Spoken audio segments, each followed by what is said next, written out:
Bonjour à toutes et à tous, bienvenue dans notre nouveau numéro de la séquence à part que nous allons consacrer à Halloween, sorti en 1978, réalisé par John Carpenter et qu'il a coécrit avec sa partenaire de l'époque, Debra Hill.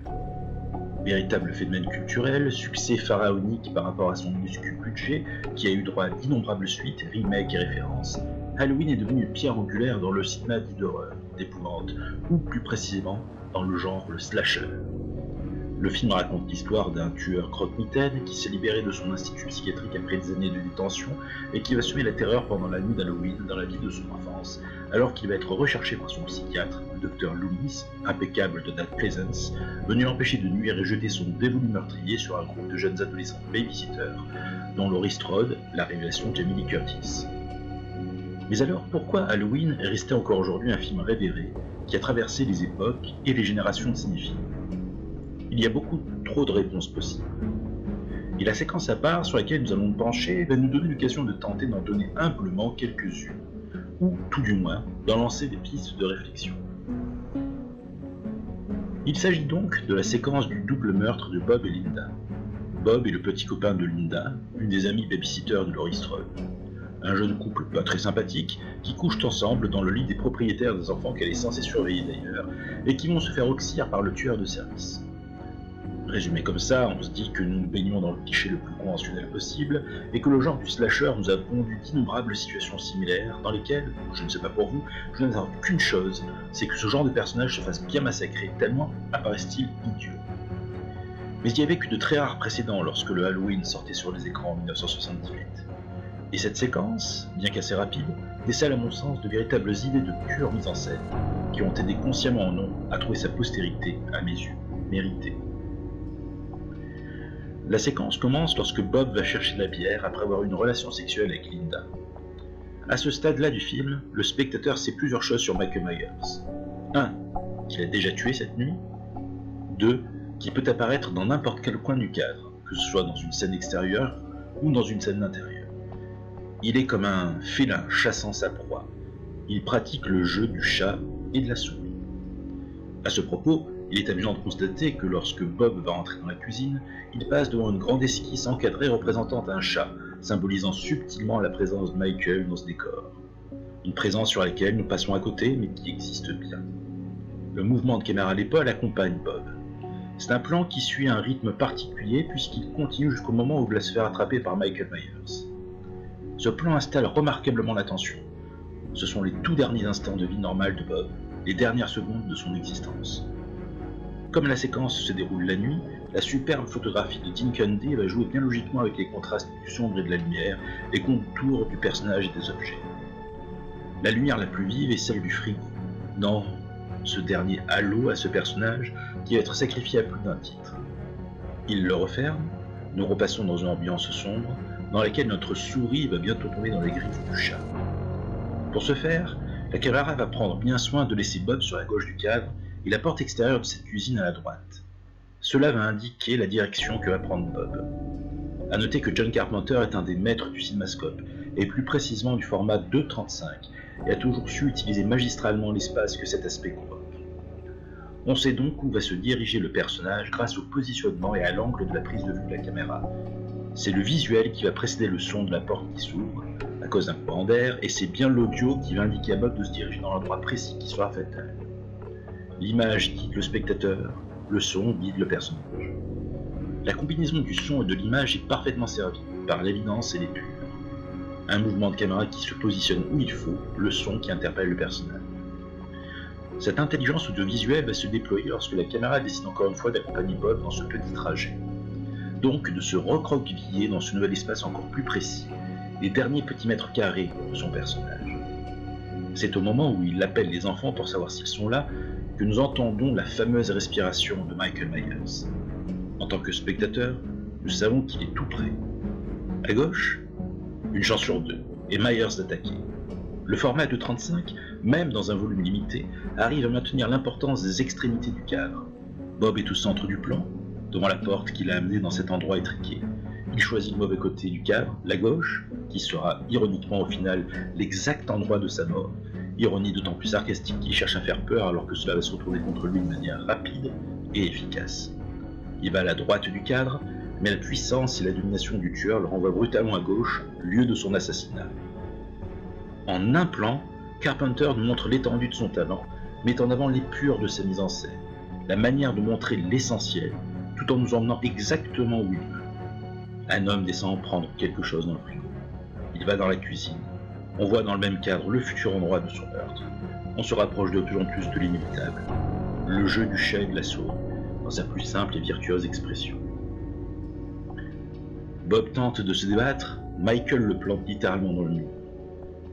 Avant cette séquence, comme nous l'avions évoqué quelques minutes plus tôt, on savait que Myers a déjà tué, qui pouvait surgir de n'importe quel coin du cadre. Dans ces meurtres, nous allons découvrir d'autres aspects assez sidérants. Premièrement, la force incroyable du tueur. Il s'attaque cette fois-ci, certes par surprise, à un homme jeune, en pleine forme, grand, bien bâti.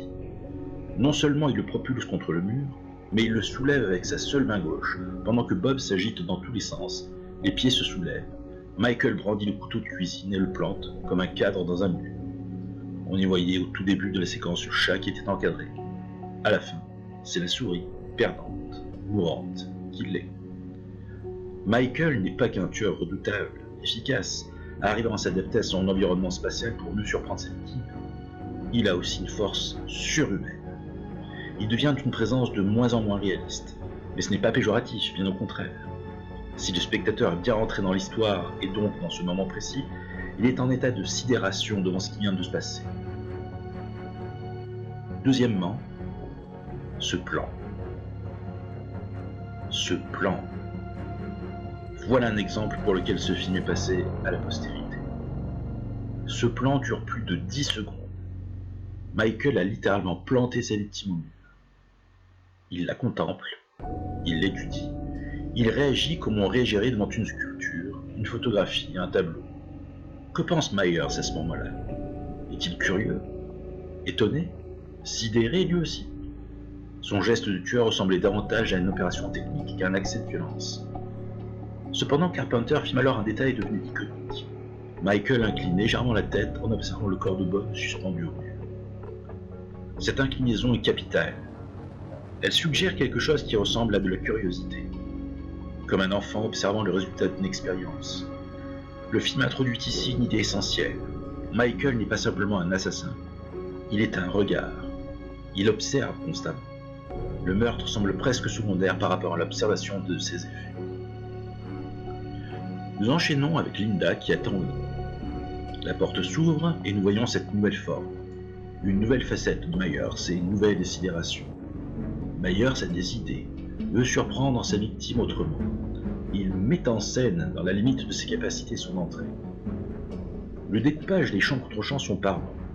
On voit Linda en plan rapproché de poitrine, et dans tous ces plans où elle tente de discuter avec ce qu'elle croit être Bob, elle aura la même taille en termes de découpage, alors que Michael apparaît d'abord dans un plan moyen, puis en plan américain, et enfin quand Linda se met à se moquer de lui, il est en plan rapproché taille. Cette avancée sur le personnage par l'utilisation la plus simple du découpage technique accroît non seulement la présence de Michael Myers, mais également le danger puis l'étrangeté de la situation. Perdant patience, Linda décide d'appeler Laurie. Elle est en avant-plan à droite du cadre, la silhouette fantomatique de Michael au fond du cadre au centre, floutée. C'est l'espace et la profondeur qu'il faut pour activer le deuxième meurtre de Michael. Avec ce plan, le trajet de Michael est tout désigné. Une fois que Linda commence à parler à Laurie, Michael commence, en même temps que les notes de synthé de John Carpenter lui-même, se dirige lentement, mais sûrement vers sa prochaine victime. Pendant que le meurtre se commet, Laurie interprète les sons agonisants de Linda comme des bruits sexuels. C'est la vieille relation entre Eros et Thanatos, entre le sexe et la violence, l'amour et la mort, qui se confondent donc. En cela, Carpenter a retenu une des leçons du cinéma d'Alfred Hitchcock, dont nous laissons le cinéaste François Truffaut résumé dans un merveilleux anglais. You respect him because he shoots scenes of love as if they were scenes of murder. We respect him because he shoots scenes of murder like a scenes of love.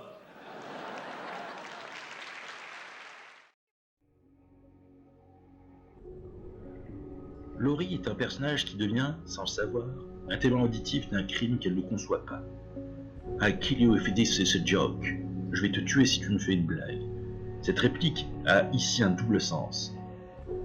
C'est à la fois un dialogue à l'humour noir idéalement placé et le début de ce qui peut se rapprocher le plus d'une conversation, d'un échange, d'un lien direct entre les deux personnages. Le téléphone agit comme un pont entre ces mondes. Linda cherche à communiquer avec une personne vivante et protégée, mais c'est déjà le monde de l'abord qui l'entoure. La conversation se transforme progressivement. Laurie commence à percevoir qu'il y a quelque chose d'anormal. C'est un moment important car Laurie est souvent décrite comme la seule personne capable de voir véritablement Michael. Les autres ignorent les signes. Laurie les interprète. Revenons au déguisement de Michael Myers avant ce deuxième meurtre. Il est dans le cadre de la porte. Il s'est posé un drap blanc par-dessus, drap dont il a eu l'effort d'y percer 2 trous pour faire des yeux et mettre les lunettes de Bob par-dessus. L'intention est claire. Il se fait alors passer pour Bob. Mais également, cette silhouette est immédiatement un fantôme. Il ne se fait donc pas que passer pour Bob, mais pour son spectre, ce qui participe toujours à cet humour sous-jacent et grinçant dont le film peut faire preuve. On peut percevoir plusieurs lectures de cette décision de se mettre en scène ainsi. Premièrement, c'est une lecture enfantine. Le déguisement renvoie directement à la fête d'Halloween et à l'enfance. Un drap blanc, cela constitue le costume le plus simple qu'un enfant puisse fabriquer.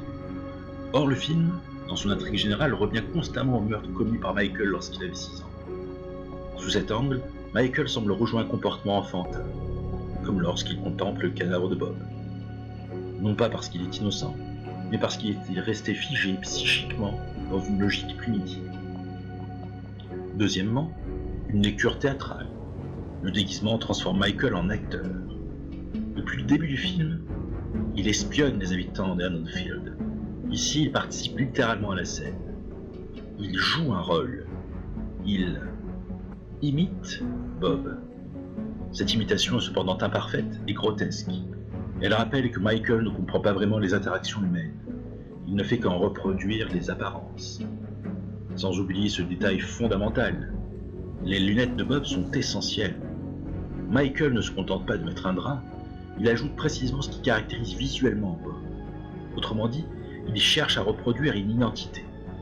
Mais cette reproduction est réduite à des signes extérieurs.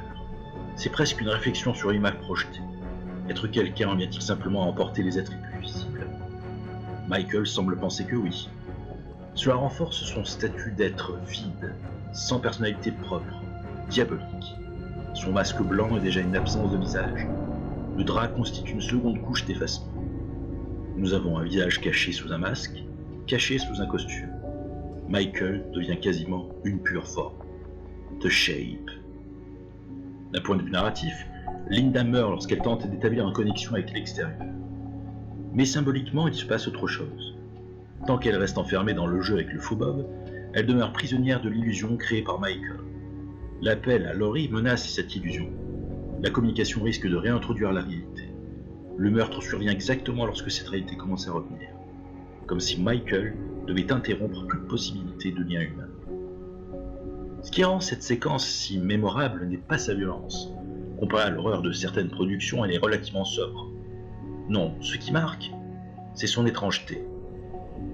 Pendant plusieurs minutes, Carpenter nous montre un cadavre suspendu, un tueur masqué déguisé en fantôme, une jeune femme qui ne perçoit rien, un échange téléphonique où la mort est présente sans être identifiée. Nous sommes à la frontière entre le réalisme et le cauchemar. Michael cesse d'être un simple homme.